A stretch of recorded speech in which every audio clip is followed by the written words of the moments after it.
Hey gang, Parks Casino, this is how you win. It is April showers and the $70,000 Make It Rain sweepstakes taking place right now at Parks Casino, Friday, April 26th. That's the big day. Circle that on your calendar. 4 to 10 p.m., 20 lucky guests each hour win $250 in free slot play, and one of those winners then gets drenched in $20,000 cash downpour. Earn entries right now for the $70,000 Make It Rain sweepstakes only at Parks Casino, where action, entertainment, great dining, and excitement are all center stage. Parks Casino, the #1 casino experience in Pennsylvania. They've got it all. It is my casino of choice. Parks Casino, 3,200 state-of-the-art slot machines, 115 live table games, a state-of-the-art sports book with 150-foot-long video wall, and the reclining seats. All the good stuff, live entertainment, good food. Tracy Morgan coming, Femmes of Rock, the Long Island Medium, Teresa Caputo coming to Parks Casino on June the 8th. So check it all out. Visit parkscasino.com. This is how you win. You got to be 21. Gambling problem, call 1-800-GAMBLER. Time now for the Tuesday headlines from the Smerconish.com daily newsletter. Rfk Jr. claiming that Trump emissaries asked him to be his running mate. The Trump people say that never happened. Here's the story from Politico. Independent presidential candidate Robert F. Kennedy Jr. claimed again on Monday that Donald Trump's team asked him to consider being the former president's running mate, which a Trump advisor denied. Kennedy has posted his claim on X, formerly known as Twitter. It came after several attacks by Trump on Truth Social, calling Kennedy the most radical liberal candidate in the presidential race. Republicans and Democrats are racing to define Kennedy in the general election before his campaign can define itself. Kennedy on X. President Trump calls me an ultra-left radical. I'm so liberal that his emissaries asked me to be his VP. I respectfully declined the offer. And then the response from Chris LaCivita, Trump's co-campaign manager, said, lefty loony that would never be approached on the ticket. Sorry. So what's going on here? I have a theory, TC. Would you like to hear it? Oh, yes, I would. My gut is that RFK Jr. doesn't pull exclusively from Biden. Does not. I know that some say that Trump's base is hardcore, and therefore any other candidate in the race is going to pull from Biden and not from Trump. I don't think it's that simplistic, especially not with regard to RFK Jr. And I've paid close attention to RFK Jr.'s message. I watched, first of all, I hosted him and interviewed him for a town hall. That feels like eons ago. Did that really happen? Eons I think it ago. did. Yeah. Eons ago. I watched his announcement, which was a 2-hour speech. I attended his Philadelphia switch from running as a D to running as an I. So I feel like I'm dialed in on what it's all about. And I think it has some populist appeal that could pull a little bit from Trump as well. In my view, at this moment in time, and it's true that what the story said, he's yet to be defined. But if you said to me right now that RFK voter, if it's not RFK, where are they going? I would think that he would pull more from Biden, but not exclusively so. And therefore, I think Trump very much wants him in the race. And this is all a smokescreen. When Trump's people take him on, I think it's just so they can act as if, well, no, he could pull from us too. Do you believe that Trump's team approached RFK? I don't think that. Kind of. Because I do. Yeah, kind of. I just don't think you make something like that up. No, I don't think it was a formal overture like, would you be my Valentine? Right. But I'm sure there was some, just some back channel feelers. Right. And I'm sure that there have been a million feelers. I mean, it's like No Labels. No Labels, was out there talking to all sorts of people. Right. And I'm sure there were many conversations, and all conducted in a way and at a distance so that there was deniability. Arm's length. Right. Yeah, so that this could all play out. Right. And it has. But what I'm really asserting here, because I am trying to say just one thing clearly, I think that this is all a smokescreen, And not the bit about asking RFK, but the bit where the Trump campaign goes after him and he's a left-wing loony. Right. No. I think that is so that people, I think the Trump campaign realizes he pulls more from Biden. Yes. And they want him in. And they want him defined as a lefty. And so as to diffuse, yes, that. And so as to diffuse some of the, he's a spoiler, well, no, Trump is against him too. Interesting. I think. Interesting. That's what I think is going on. Trump wants RFK in it. He wants him in it, I believe. Fascinating. So it's an interesting story, and I was just looking at the latest from RFK. President Trump calls me ultra-left radical. I'm so liberal that his emissaries asked me to be his VP. I respectfully declined the offer. And then this part I didn't share with you. I am against President Trump, and President Biden can't win. That is what Rfk Jr. says. And then he says, judging from his new website, it looks like President Trump knows who actually can beat him. I looked at the Trump website. I can't figure out what he's talking about. But it's going to be interesting, and we will see whether Rfk Jr. can get to 15%. You haven't seen Nicole Shanahan. And many of you right now watching and listening are saying, huh? Who? Yeah, what? His running mate. His running mate. We haven't seen her at all since the announcement. We have not seen her. No. I haven't seen her on TV. No. What is she doing? I don't know. They needed to get that announcement out there to qualify for ballots that require the naming of your vice presidential. That is strange. Yes, I know. Huh. I know. I've kind of been promised that she'll be here on this program, but it hasn't happened. Kinda? But kinda. Right. In the same way that RFK was kinda. Yeah, there was a feeler as to whether I would be interested, and I said yes, I would. 27,043. That's a lot of voting for a Monday. Should Israel de-escalate or retaliate against Iran? 79.3% said de-escalate. Admiral Stavridis on today's program on exactly this subject. Apparently, Israel not taking the cue from those who voted at our website. From the Associated Press today, and this is in lead position in the newsletter. Israel's military chief said on Monday that his country will respond to Iran's weekend attack, but he did not elaborate on when and how, as world leaders urged against retaliation, trying to avoid a spiral of violence in the Middle East. So the Iranian attack on Saturday then raised the question. 99% of the munitions, I guess that's the way I should describe them, were all stopped. But some within Israel and some, 20% of our audience who voted, they want to see something happen from Iran. We've had good conversations about this subject, and we will stay tuned. Today's poll question, love this. How will the Trump trial end? I give you the choices of conviction, acquittal, hung jury, mistrial, not exactly the same as a hung jury, and guilty plea. And so many of you are just like rejecting this out of hand, the idea that Trump, he'll never plead guilty. Whoa. I'm talking about pleading guilty to a misdemeanor. And this is in follow-up to the conversation that I had yesterday on the program with Ankush Kardori, who wrote a great piece at Politico and asserted that there are two ways Trump is going to defend himself when the trial, not the jury selection, but the trial really gets rolling. They're going to go after Michael Cohen. And maybe at the end, they ask the jury to convict on a misdemeanor.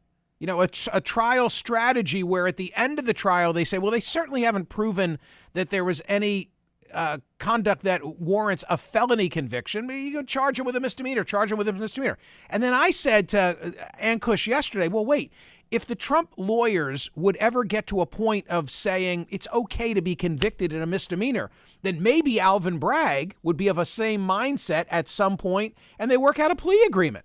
And then Trump would say, oh my God, it was such a waste of time. And I copped a plea agreement on a misdemeanor, a parking ticket.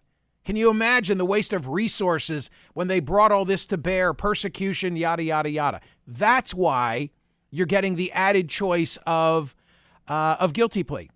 And don't miss Jack Oman's cartoon. It's a Tuesday. He sketches for us on a Tuesday relative to the Trump trial. TC, how do you like that? Did he really fall asleep?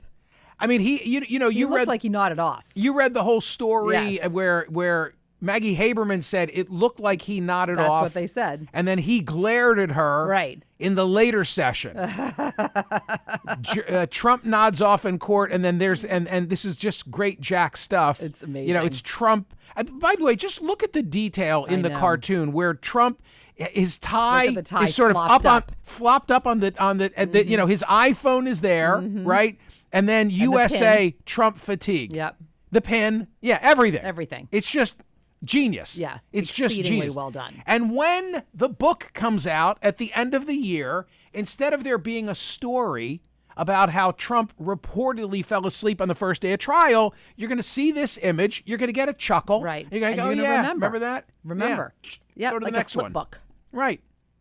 More headlines now from the Tuesday edition of the newsletter. Truth Social shares tumbling again. Oh, my. So you remember when it was like at 60, 2 weeks ago. Now it's at 26. Is it all over?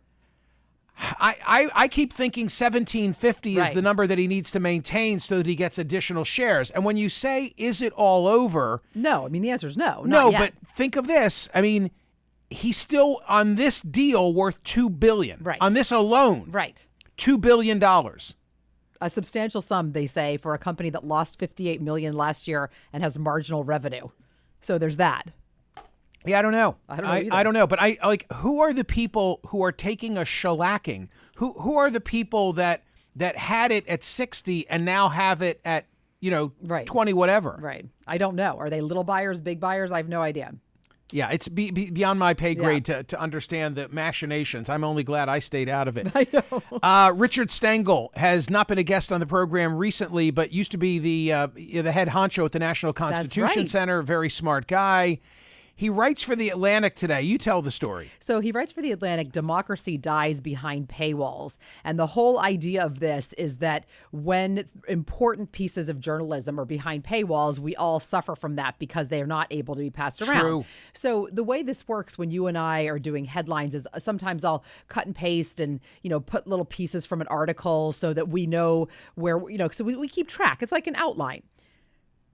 So this piece is behind a paywall, which I find the most. I mean, he had to know that when he did it, that the Atlantic is a paid subscription.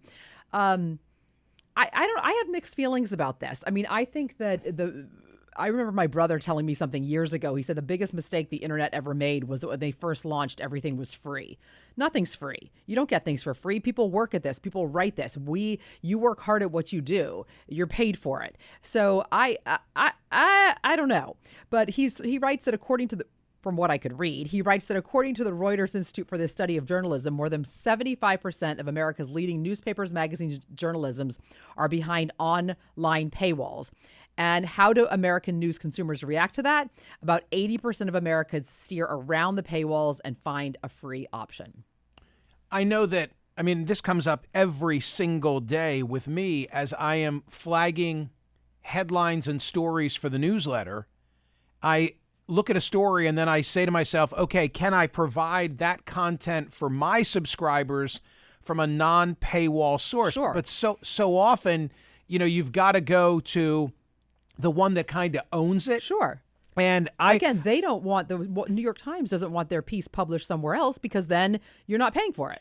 I wish that every once in a while, and maybe this is what he's getting at, where there's a big story and you have it on day one, put it out there. Maybe you can own the follow-up. You know who does that? Or when terrible things happen. When there's a mass shooting or when there's some sort of catastrophe, usually I've seen the hometown paper, like think of the Kansas City Star. Right, Or they'll waive it. They'll waive it for a couple days. Yeah. I think that's the model. Yeah. That's the model that I would like to see. Yeah. But it's a big issue. I'm sitting here and I'm trying to think of how many subscriptions do I actually have for news sources. I have a bunch. Yeah, me too. I have a bunch. And one of them that I pay for is The Atlantic. Yeah. One of them that I pay for is The Atlantic. I used to, but I did. You know what happens when you change credit cards? You say, oh my gosh. Oh look my at this. gosh. And all of a sudden you're getting emails. You're like, I didn't even know I was still paying for that. Yeah, totally. So maybe every once in a while, lose your credit card. Yeah, I don't have a handle on streamers at home. We've talked about that. And I think the problem is because some are on a credit card that my wife has, some are on a credit card that I have. Sure. Some are just, who the hell knows? Who knows? I have no idea. And who all's using them? I have many. no idea, Yeah. like what we subscribe to at Yeah. home. My Emma may or may not have made an icon on various family members' streamer services. So she's not hiding. She's in there. Right. She's loving it. Oh, yeah. Yeah. I get alerts every once in a while, like somebody is signed in from a location I've never visited. Right. The most stressful time of the day is right about now. For This is some. hysterical. For some. Right. Go ahead. What time is it? 8:15 a.m. in the morning, hysterical. And yeah, the morning rush. It's so different for us because It's lunchtime. right. Well, and also I think what they're saying, what the point of this is that it's hard to get out the door. Right. And it's especially true with children, packing lunches, getting them out. So I think that for the two of us, it doesn't relate. Like this is not, Did it one it's time. not a problem. It did it one time. It did it one time, but I mean, you were doing morning radio, so it really Right. didn't. The I mean, poll- I didn't deal with Emma getting to school.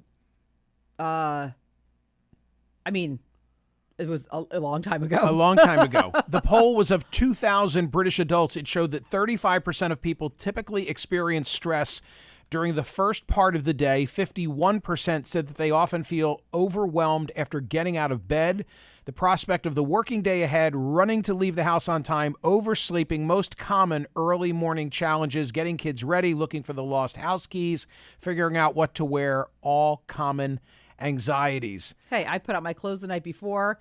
I have a bada bing system, and there's no anxiety in the morning. I skipped this, and I shouldn't have. Americans are sleeping less and are feeling more stressed for the first time in Gallup polling since 2001. A majority of U.S. adults, 57%, said they would feel better if they got more sleep. 42% say they get as much sleep as they need. I definitely do not get enough sleep. I definitely do not either. I don't get enough sleep is that I am go. But if for some reason I sit down at like 2 o'clock or 3 o'clock in the afternoon, I will absolutely fall asleep. This is a total reversal of where the figures were when last measured in 2013. Then 56% said they get the sleep they need. 43% say they did not. So what accounts for that change? I have thankfully I have no trouble getting to sleep. No trouble getting to sleep. My problem is that if I awaken, then I'm on a wheel. I'm on a hamster wheel of thoughts. Can't turn your brain and off. I just can't shut it down. Yeah. And I haven't been able to come up with a strategy of what should I think about to shut that down. Can you think about fishing? Like think about your favorite places? I try Take that a trick. walk? No, I try nothing like that works. that trick sometimes. Sometimes. Yeah. Caitlin Clark selected number 1 by the Indiana Fever with the number 1 pick in the WNBA draft. That's exciting. And how about this? I mentioned yesterday was it yesterday? Oh, yeah. I told you the story about how I watched the Billy Joel special. I wasn't there at the end because it was too late. But now you can be. Now I can be. And you know what? I'm thinking in the end, this is really great for the Billy Joel special because the Billy Joel special is phenomenal. Right. It's phenomenal. And now there's so much attention being heaped on the fact that they cut out of it early. The Masters ran late. It backed up the CBS programming. They had this wonderful Billy Joel concert on Sunday night. So well filmed. The acoustics are terrific. You'll love it. You'll just love it. And it's like hit after hit after hit. And he's true to the way you know the songs. So it's all good. But at the end of the night at 11 o'clock, he was in the midst of singing Piano Man, and they dipped out for local news. Unreal. And there was such a hue and cry that they are now rebroadcasting it. This Friday night. This Friday night. Smart. Which I think is genius, and I highly recommend 9 p.m. Eastern time. I highly recommend. Yeah. I am a huge Curb Larry David fan. Huge. And notwithstanding the fact that this season, which has already run its course, and the finale has already aired, but of course they're out there for catching up. I'm now like midway through. Episode number 1, I did not like, and I came on air and I said, "Look, I got to be honest. Yeah. I maybe had too high of a bar, but I thought that the season got off to a poor start. Yeah. The final season." but I watched an episode just to sort of simmer down last night and loved it. Loved it. You know who makes I was going to say cameo. It's like cameo would almost understate, but Willie Geist. I won't give anything away, gang. Don't worry. But I saw that one. You saw that one? I saw that one. I just thought it was extraordinary. It's not a cameo. You're right. He's playing himself, although not really. Right.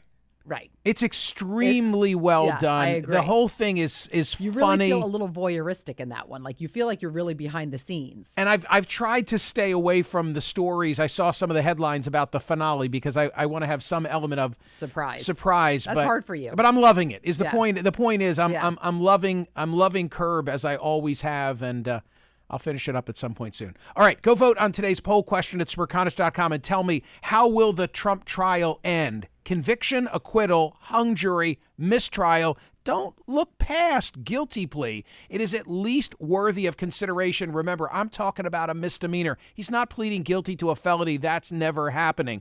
Go vote. See ya.